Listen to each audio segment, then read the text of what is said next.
Hi, so I have met this new friend. Her name is Kieran, and she was telling me about a nonprofit that she's is part of. It sort of just got started here in Oakland, and it's a national one. And she's going to tell us a little bit about what they've done. Yeah. Do. So the Coalition of Responsible Home Education started in December of 2013. We are based out of Massachusetts, is where we're registered. Okay. But we are a national organization, and we work on homeschool policy, and we advocate for the interests of homeschooled children. Okay. So we are the only group, well actually we're not the only group anymore, but until earlier this year we were the only group who does this. Okay. And is the idea that you're trying to help the legislators, or are you trying to help the parents, or who's your focus group? So we have resources for everybody. Oh, really? Okay. Yeah. So we are all of us who founded it are homeschool alumni. We've all been homeschooled ourselves. Cool. We have varying levels of higher education. Our ED is getting a PhD, or is a PhD candidate. Okay. And so we provide resources to parents on like how to homeschool, what your homeschool laws are in your state, advice for socialization, advice on like high school and things to look into, and maths. Like we do original research on homeschooling as much as we can. Okay. We have a really good piece on the math gap, which is how homeschool students do really well and are on par with their peers in reading and writing. But when it comes to math, we're no longer on par with our public school peers. We are well below where we should be. And there is a huge gap. And do you have answers as to why, or do you have ways to fix that? A lot, like math is a hard subject to teach, so find someone who can teach it.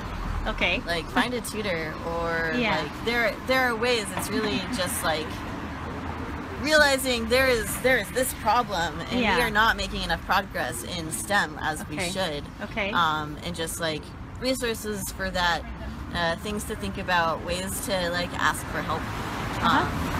And then we also have policy recommendations for states, because what we want to do is we want to like ensure the innovation and the innovative nature of homeschooling, but also add accountability. Right now, homeschooling is like the Wild West, where anyone can do it, anyone can go for gold. No one has to ask permission for shit. Alaska can really relate to that. We're good at the Wild West. Yeah. And there's a lot of success too. Yeah. But then there's but not everyone can or should homeschool or even be homeschooled. Okay. So not every parent is meant to be a teacher, which is fine. But when you're homeschooling, you really have to think about like, is this going to be good for my child? Does this meet my child's needs? Am I going to be able to provide something for my student that is going to be beneficial to them or not? Which is really where the focus of homeschooling, or any education choices should be, is this good for this specific child? And that answer can be different for all of your children. Right. And really, it's just, we want homeschooling to be a child-centered educational option instead of what it often is, which is parent-centered, either trying to segregate themselves from their public school and from their world, or for other like reasons that are much better, like bullying or whatever. But it's important to think of like your child's needs, and to homeschool for the right reasons, and not just like be reactionary, or like, I don't want my child to associate with those kids, and just do it for religious reasons or dogma reasons or racist reasons.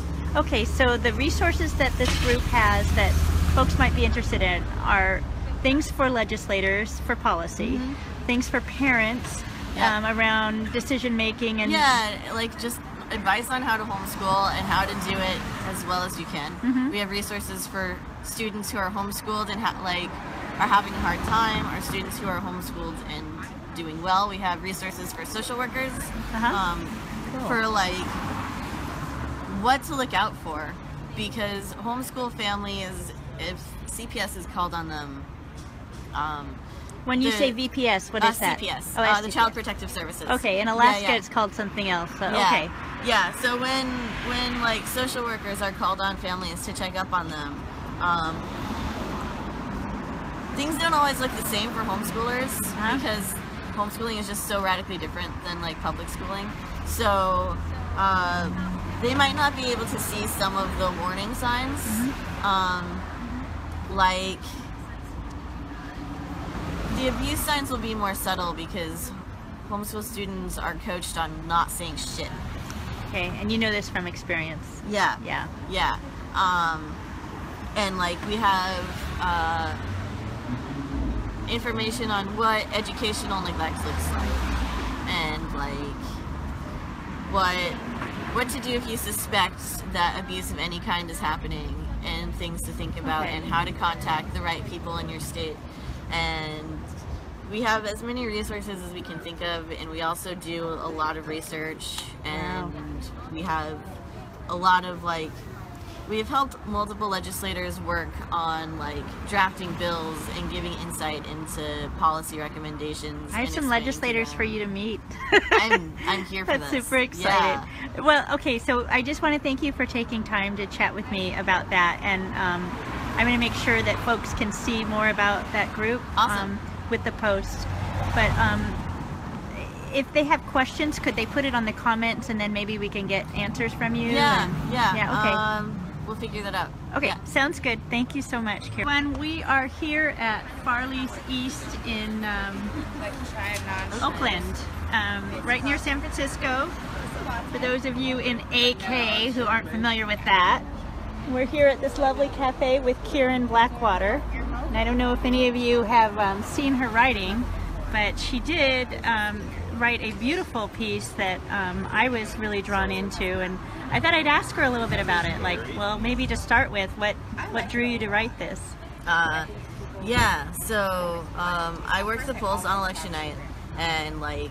Which year was that? 2016. Okay, 2016. This one. So this election. Yeah. The big one. Yeah, the one where everything went to shit. So I worked the polls and I watched everything go down, and it took me a while to really come to grips with like reality. And I got home to my partner, who was just sort of like crying on the couch, and I was like, crap, everything's bad, and cope with it.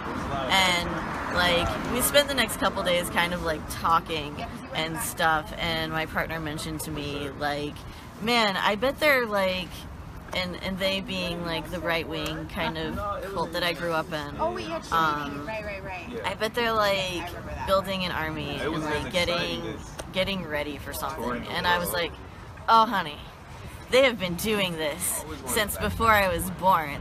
So that conversation started kind of as a raw, real... Yeah. Okay. And she looked at me with shock and horror, as one would expect when someone says, no, there's been this coup and plan for the last 30 years.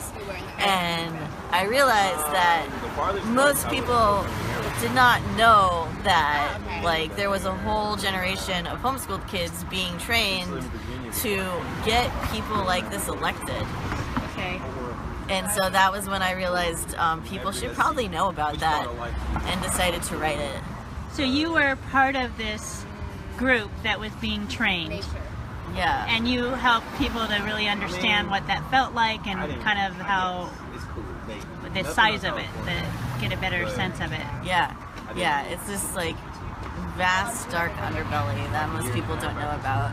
And it's largely like, homeschoolers are this really huge part of the Republican political machine that nobody like understands or realizes how big of a role that they play. And so also we've been chatting here for a while, and you've been telling me about your work to help better and improve the lives of homeschoolers. Oh, we're going to have a little bit of interruption here. This is Oakland. I wonder if we should move so that you can hear it. So there goes some Oakland folks taking care of people, all important responders. Thank you, first responders. Okay, so you were, we were talking about how you've been active in the homeschool community, because partly I'm guessing of your own experiences and kind of wanting to make things better for all. And for you still learned well. Let's be clear on that. I taught myself, so I learned, like, I'm really great at reading and writing, and I suck at math. I was an educationally neglected homeschooler because my parents kind of got bored and decided to just give me books and expect me to do them. And I did them because I'm very studious. But when it came to math and science, I was out of luck because ultimately it came down to the fact that I had a uterus, and I was only ever going to need that for bearing children, and I wasn't ever going to need higher math or science despite having an interest. So yeah, so that was sort of like my experience with homeschooling, and the sort of like feeling really bad about like my math education and feeling kind of like it could have been done so much better had it been less of like a religious thing or a dogmatic thing for my family. And so now you've developed tools that homeschoolers and parents can use that will hopefully bridge some of that gap. Yeah, so I started the Coalition for Responsible Home Education in 2013 with a bunch of other homeschool alumni, and we put together resources for how to like educate your child in the best way that you possibly can and provide for your child's education in the best way that you can. We have guides for how to get started homeschooling. We have resources for kids like me who are educationally neglected and how to maybe like help that a little bit. We have things for parents to look out for, like socialization and like tips for like helping with math and like suggesting things like finding a tutor if you can, or getting involved in a homeschool group, or finding someone who knows how to teach the things that you don't and seeing if you can like work something out. Okay, I'm going to stop this video and start it again because I think some people who are joining in, they're saying that they can't see it. So we're going to try one more little clip here. Just 1 second, everyone. You can hear this a little better. So now we're inside. Karen, thanks. I appreciate you being so patient. So I know that many folks have read your piece and are thinking, you know, I wish I could hear more about them, and kind of would like to know more about like why you wrote it, what you were feeling, maybe a little bit more even on like the whole identity picture and what that was like for you, and how are you doing now? I think if you could answer, share some thoughts. Yeah, so writing the piece was hard because I'm basically, in that piece and in all the subsequent pieces that I've written and I'm writing, it's digging up through a lot of like actual trauma of my childhood and things that I've tried to block out and things that I'm in therapy for. So it's really draining and it takes a while. And I actually hit burnout last week and I was like, all right, I can't do anything for like a month. I need a break. I need to like clear my headspace. But what brought you to do it was because after the election, you experienced all of the I can't believe Trump. I realized I'd seen all of this happening. Like I saw it coming the entire time. I was surprised that nobody else had. And then I was having a conversation with my partner and like other friends. But can we just stop right there? You really saw it happening? Like this was like not a big surprise to you? Yeah, no, as soon as Pence was on the ticket, I realized what was happening. I see. They were trying to sneak Pence in because that's all they wanted for like as long as I can remember, is someone like Pence in the White House. And I imagine, you know, Trump also had his own supporters that I mean, Trump activated a shit ton of hate and like had a bunch of people who support him for like his own reasons. But when I watched the like evangelical conservative political machine start backing Trump, I got really confused until Pence was the VP, and then I understood because that is the dude that they want. They don't really care about Trump. When you say they, you mean the like the evangelical conservative Christian people who are trying to infiltrate all of politics. Okay, and we have some in Alaska. There's a big range. Like some are trying to infiltrate, and some maybe are not really at that level of politics. But but they're still like complicit. Yeah, if they're not resisting at this point, they are complicit and an ally. Of that. And tell me more about what, I guess, what you experienced so you're now 26, yeah? And so 10 years ago, you were in a totally different place. Yeah. You were growing up, and your body was growing, and you were thinking about your, like, how did you come to where you are? I mean, how did you at 18 decide you needed to move on? Yeah. Well, I met a boy. Uh-huh. And we started courting, because it's like dating, but with parents attached. Uh-huh. Wait, why is that? Because that's just the way they get to make all the decisions. No, courting was like this huge thing that was pushed in like the late 90s in like the really conservative evangelical world with Josh Harris and like every other evangelical pastor. It was like this thing that was just commonly known in my circles, especially in like homeschooled circles. Okay.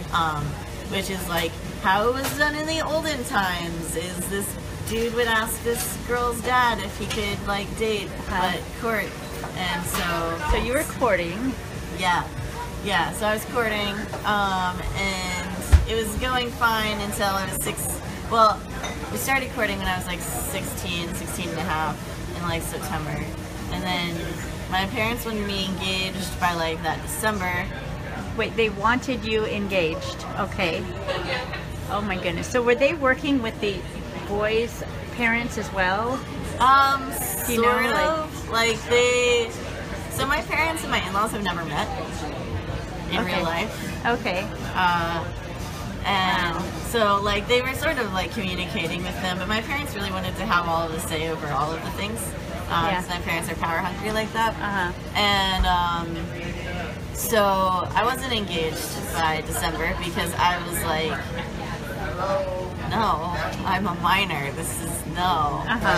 And they got really grumpy about that because me and my boyfriend at the time and his parents were all rightfully resisting a fucking underage engagement. And my parents were like, obviously you don't love each other.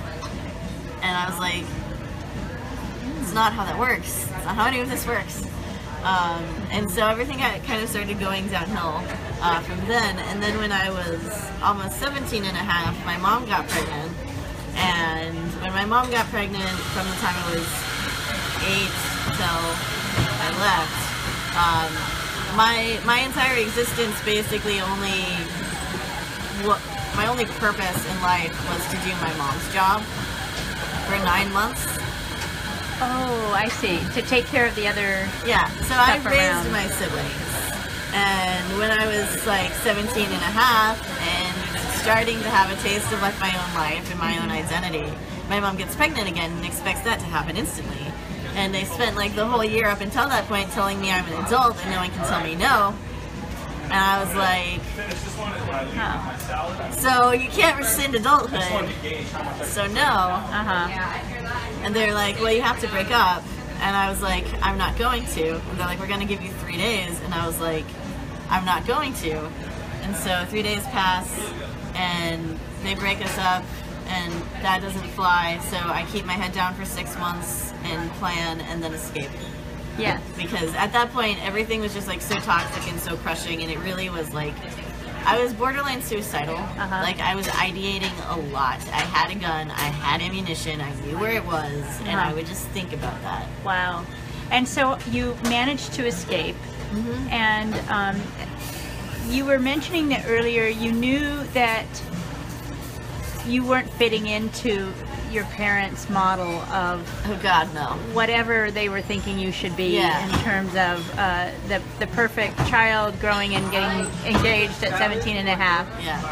How did you find your group that would help you with identity and everything else? Like, how did internet, mostly. Is that right? Yeah, so I had, the internet was really my only means of socialization as a kid, and I had a lot of really good friends who were also homeschooled and also sheltered like me, and we also went through a lot of bullshit to, like, become adults and leave our families, and, so as I, like, escaped and got further away, like, mentally and physically from my parents, and I started, like, trying to catch up with life, because I grew up under a rock, and, like, just started like thinking about things and exposing myself to like new ideas and new people and like new concepts. And I realized slowly that all this time I'd been queer, and when I felt like I was like wrong as a girl, it was because I wasn't one. And I just didn't have the language or even like the framework to understand that that was how things worked. Yeah. Until so you didn't have the language of even the word queer or what that was, and no, like I mean, yeah, that's something. And like you I know, heard queer is bad, and that was like it. Oh man. Like, yeah. I was like, no, gay isn't happy and queer isn't weird. Like that was my childhood, and it was just very like I had no concept of queerness or transness or any of that until after I escaped and I started like just actively like opening my mind to like reality and not the bubble I grew up in. And now it sounds to me like you're doing a lot of your work today is helping others, helping to ensure others aren't growing up in that bubble. Yeah. Well, I don't remember who said it, but there's this quote that is like, if you are free, your job is to set someone else free. And that's basically what I try to do. Okay, so I appreciate you're doing this work with the nonprofit. You also are doing some local work to help people in Oakland understand about what hate language is. And yeah, we're cleaning up hate speech in Oakland. It's awesome. Yeah. And if you were to speak to another community that isn't Oakland, what sorts of wisdom would you share? I would probably, I would want to talk about like including homeschoolers in like education policy and education decisions. Yes. And also about like... You mean the youth themselves, not the parents, but the homeschoolers themselves. Right, yeah, Okay. the homeschooled students. Okay. And I mean like the parents also to some extent because they're the ones who have like cars and shit and can take people to places. But when it comes to like policy decisions, like I would love for homeschooled students to be able to join school sports, assuming that like the same requirements are met that exist for public schoolers to do sports, where they have to make grades and whatnot. Okay. And also like helping queer students exist without being tormented by either their parents or other students. So we need to build systems around that allows that we need to to happen. protect the marginalized students in our communities regardless of which community they are in. Okay, that sounds good. And is there anything else that you think we should know? I can't think of anything. Okay, right now. when you went home and your roommate was so surprised, and you decided you're going to write about this group, how did she respond? She was shocked and surprised, and then was like, yes, that I had no idea. Nobody knows about this. This is a thing that people should know about. So that's why you wrote the piece. Yeah. It was when I realized it was a thing that was just so foreign to everybody, even people that I was like really close to. They just had no idea. This like underbelly, this world that I grew up in. And I'm like, yeah, no, I can trace my steps. Like I saw all that framework being laid, and everyone's like, what? And I'm like, all right, people should probably learn about this thing. And what do you think we could do about that? I mean, I don't know that you'd have the answer, but I mean, I just think it's interesting that you knew about this whole underbelly of a movement. Yeah, I forget that people didn't grow up in that, honestly. Yeah. And do you have any ideas about what we could do about it? Organize. Join your local political machine and shift the Overton window in the other direction. Like, find your issue and go with it. Make things better. Do things that are going to protect the people who need it the most. Okay, well, thank you for your work on making things better. Yeah, not only by sharing your story, but doing your work local in Oakland. I think that you're such a great example. At 26 years old, you are really, really leaving a big legacy. Thank you so much. Hi guys, so we're here at the cafe, and I just want to say I made a huge mistake. I misgendered on the first interview that we did with Kieran, and I wanted to explain that it was a mistake and also hear from they about what that's like and how we can be better about it, and maybe just understand her response because I think it's important sorry, their response. That's the proper thing to say, is they and their, and we'll get a little bit more of a lesson on that because clearly I need it and the others do too. So here we are with Kieran. Kieran, I apologize. Sorry. They is a... So it's important not to misgender, and it's very important to use people's pronouns. That said, I understand that using they is a hard thing. I misgender myself also. If you misgender me, I'm not going to freak out about it, because I understand that it is literally retranslating the English language. And really, for me, what it comes down to is that you're trying and you're not being a dick about it, and you're not like misgendering me intentionally. Yes, but still, even accidentally is rude, and I should apologize. Which I appreciate very much. Yeah. And then, but how can we be better about it, and how is it something that we need to ask people? Yes, one, always ask people their pronouns. That is the polite thing to do, and people will be more than happy to tell you. Okay. And like, I don't assume that people know my pronouns off the bat, because my gender is not binary.